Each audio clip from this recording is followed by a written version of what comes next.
So how did you know Shanann and Chris?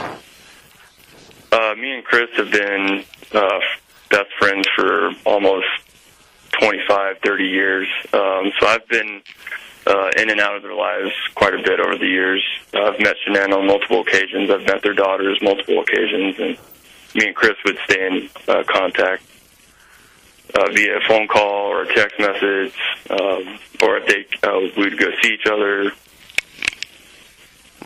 What happens when a childhood friendship collides with unspeakable tragedy? The person who knew him best is about to break his silence. For over 25 years, Mark wasn't just Chris Watts' friend.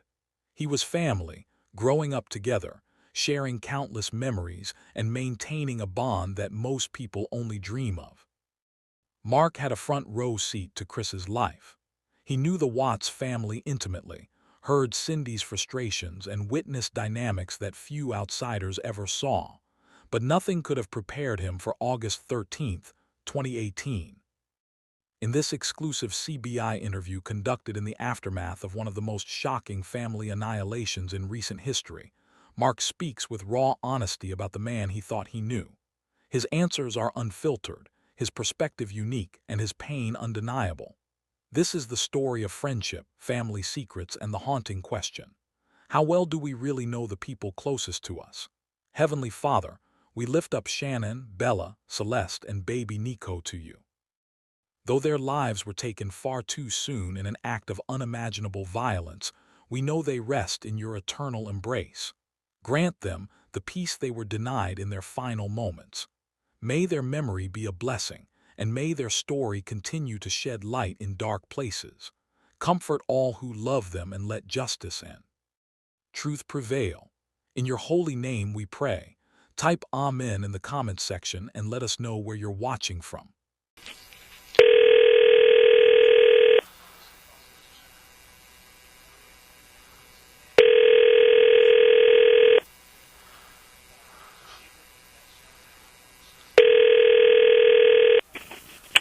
Hello? I can speak to Mark, please. This is him. Hi, Mark. My name is Matt Saylor. I'm an agent with the Colorado Bureau of Investigation. How are you doing? I'm doing pretty good, sir. How about yourself? Doing good, thanks. Hey, the reason I'm calling is we're doing some follow-up on the Watts case, and it's my understanding that you are a friend of theirs. Is that correct? Yes, I am. Okay. Would you have a couple minutes to speak to me about it? Yes. Okay. First of all, let me just get some identifying information from you. Okay. What is your last name? My last name is Jamieson. How do you spell it? Jamieson. Okay. And date of birth for you? Best phone number to get a hold of you? Yes, it is. Okay. And how did you know Shanann and Chris? Me and Chris have been best friends for almost 25, 30 years. So I've been in and out of their lives quite a bit over the years. I've met Shanann on multiple occasions. I've met their daughters multiple occasions, and me and Chris would stay in contact via phone call or text message, or if we would go see each other. Okay.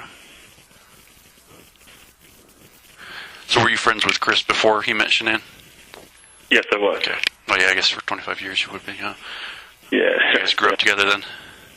We did. Okay. Yeah. So did you live in North Carolina then? Yes. Okay. What take you out? I believe when, I'm in the Navy, so I got stationed out here in okay. Yeah. Okay. When's the last time you talked to Chris? I talked to him, I think it was Tuesday before that Wednesday he had confessed. And it was just through a text message. Okay. But that was the last time I had contacted him.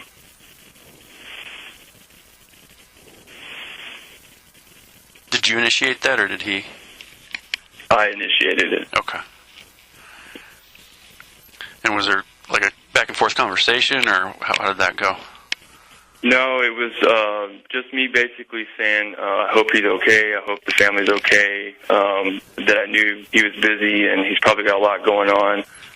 and that if he needed to speak to me or if he needed anyone to talk to, he could let me know. And then he just reached back and said, "Thanks, man." And yeah, he's been busy, and that was it. Okay.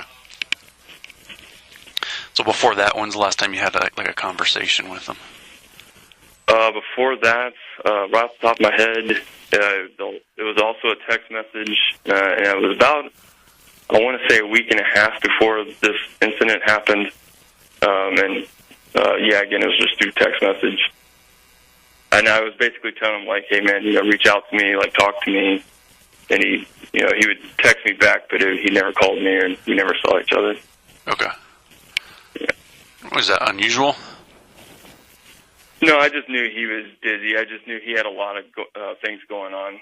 Just because the things that were going on with the family at the time, I could tell, like, he was busy, and I knew. I didn't press him. I didn't put any pressure on him. I just letting him know I'm here to talk if you need to talk. And, okay. Yeah. And he said he would. He just didn't reach out. Okay. And just for my clarification, this is the text message before they went missing? Yes. Okay. Yes. So what kind of family things were going on?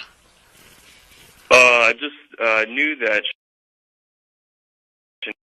his mom, Cindy, were fighting again, because Cindy had called me and told me that they had started fighting again, and I kind of was a little upset with Chris, because I text Chris and just let him know, like, "Hey, man, this has got to stop. Like, I'm tired of hearing this."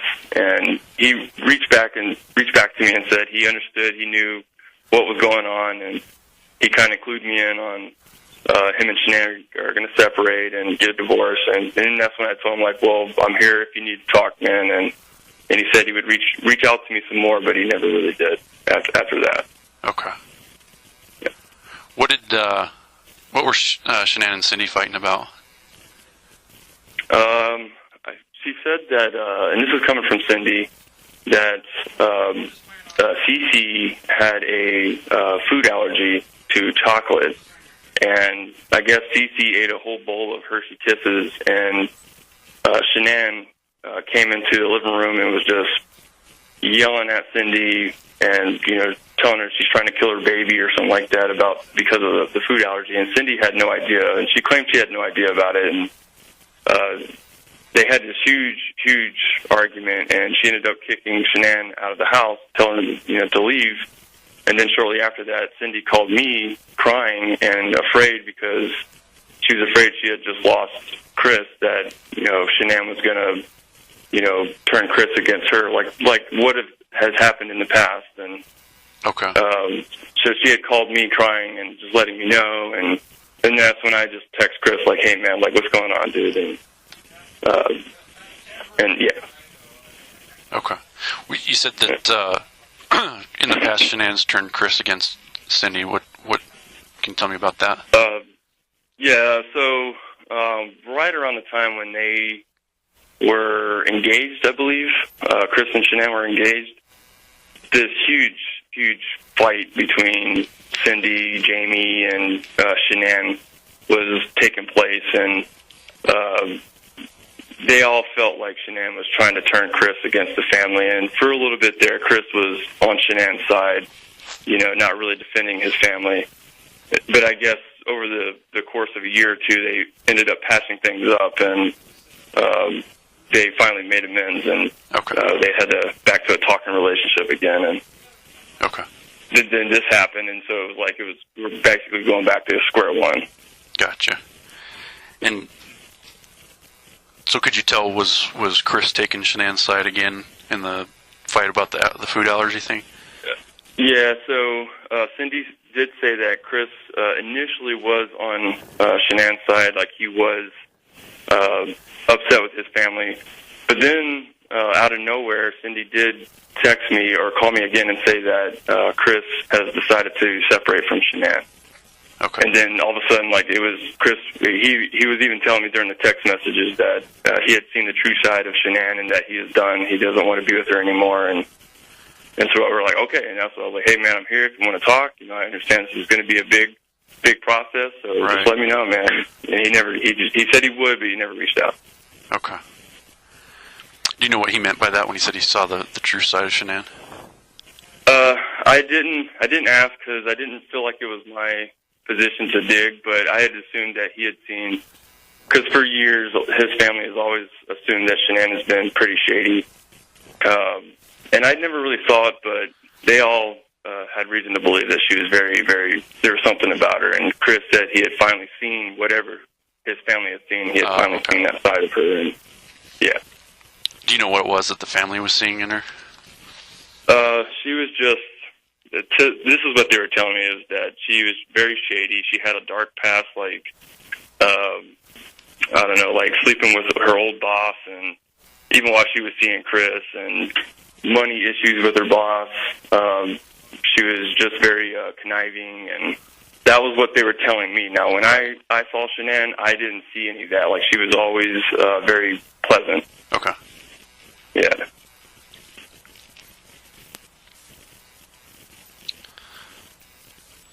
So you never had any issues with Shanann? No, I mean, I never saw that side. I didn't really trust her just because of a lot of things that were being said. Right.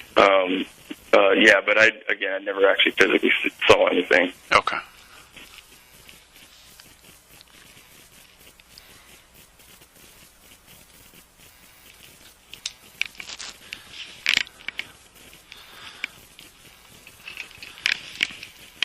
Sorry, my pen just died. I had to find another one.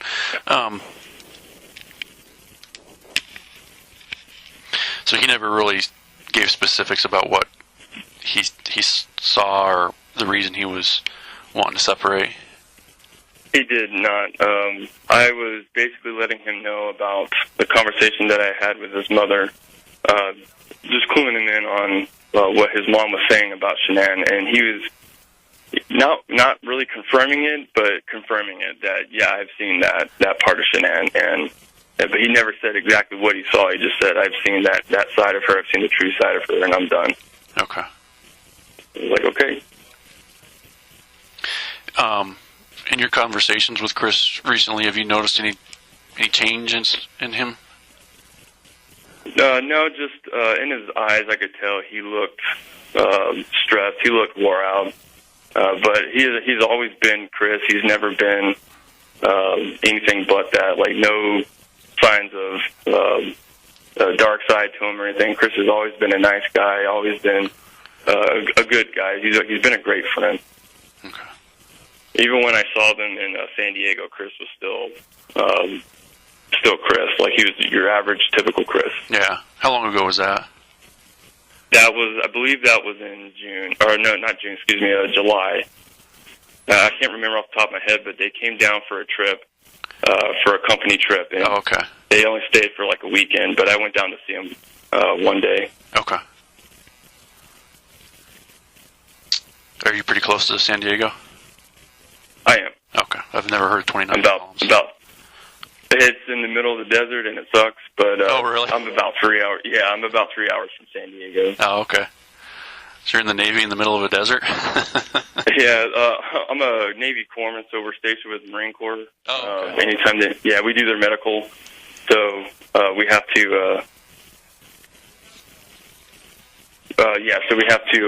We do their medical for them. But so anytime wherever the Marines go, we go. Gotcha. And they give me orders out here to the other. Okay.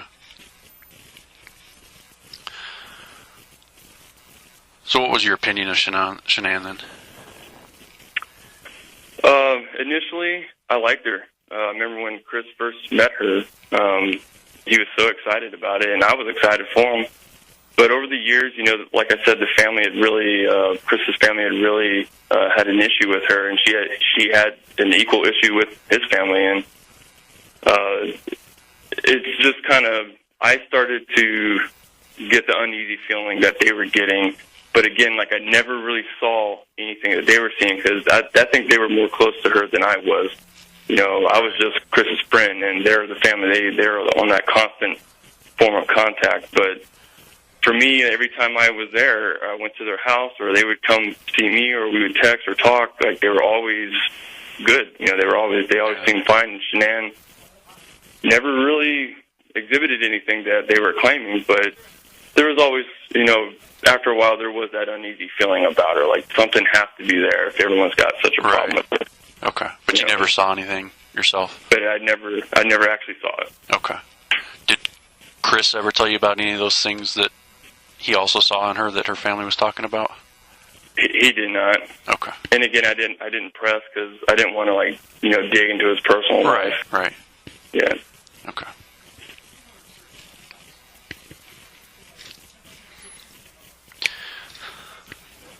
And obviously you liked Chris because you were friends with him for 25 years, but what can you tell me about him? Chris, he has always been a quiet guy. He only opens up to the people that he's comfortable with. He's the type of guy that would do anything for you. He'd bend over backwards for you, and he's been there for me multiple times when I went through issues with relationships or whatever. Like Chris he's been a brother to me, big time, and I still love him as a brother.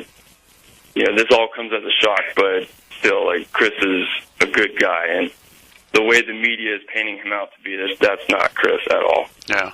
Okay. Yeah. And he loved his daughters very, very much. Did you ever know him to have a temper? I have never seen a mean side to Chris ever. Okay. He's much like his mother. His mother's very kind-hearted and sweethearted, and Chris is relatively the same way. So obviously he would come to you and talk to you when he was having issues in his life. What other ways did he have that, that to deal with conflict or issues in his life? For these past couple years, him and I haven't really talked much. I would say the past 3 or 4 years, but if he was truly going through something serious, he definitely would have reached out to me. But I know he also had support wherever he was in Colorado. There was also his friend base that he had in Colorado that I'm sure he probably reached out to them more than he did with me. But but ultimately his whole, to my understanding, his whole routine was basically just go to work and take care of the girls.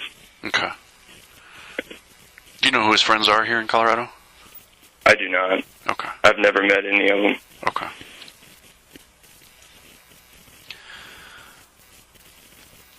How about any other friends of his that you know of that we could talk to? Off the top of my head, I honestly don't know. Okay.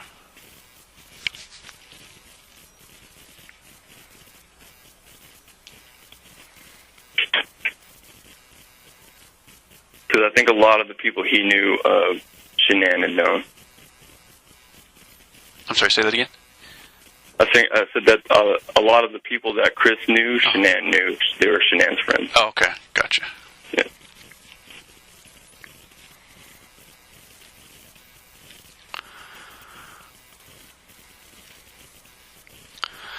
All right. Is there anything else that you think we should know about either Chris or Shanann or their relationship or the girls or anything else? Not that I can think of. Any questions that I haven't asked that you think we should be asking, or anybody else that you think we should be talking to? I'm sure you guys have already reached out to his family or his sister. And Yeah, we're in. Okay. Then I think that would pretty much cover it, unless you guys could track down whoever his friends were in Colorado. Okay. Like the friends of their families. Right. I don't know who they were friends with, but... Okay. All right. Well, if you got a pen and paper, I'll give you my contact information in case something comes to mind.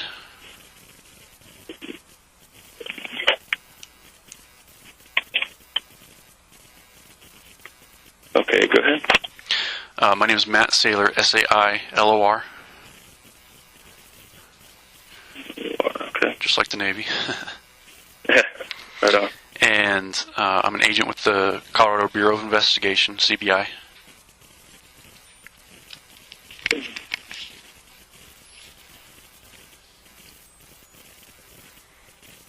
Do you have a phone number or anything? Yep, 303. So if any other information comes to mind, something you think we should know, something you forgot about, or other people you think we should be talking about, feel free to reach out to me and give me a call. We'd like to have as much information as possible, so anybody that we can talk to would be good. Absolutely. I do have a question for you, and without you, I guess, divulging anything that you can't. am I expected to be appearing in court or anything? Just because I have to let my chain of command know that they're already tracking about this issue, and I just have to let them know if I'm going to be making an appearance. I wouldn't anticipate that. Obviously, those decisions are made by the district attorney, but and I can't say what evidence they're going to use, what witnesses they're going to use, but it's not like you have any. I mean, it's all important information, but it's not, like, is it going to make them innocent? Is it going to make them guilty?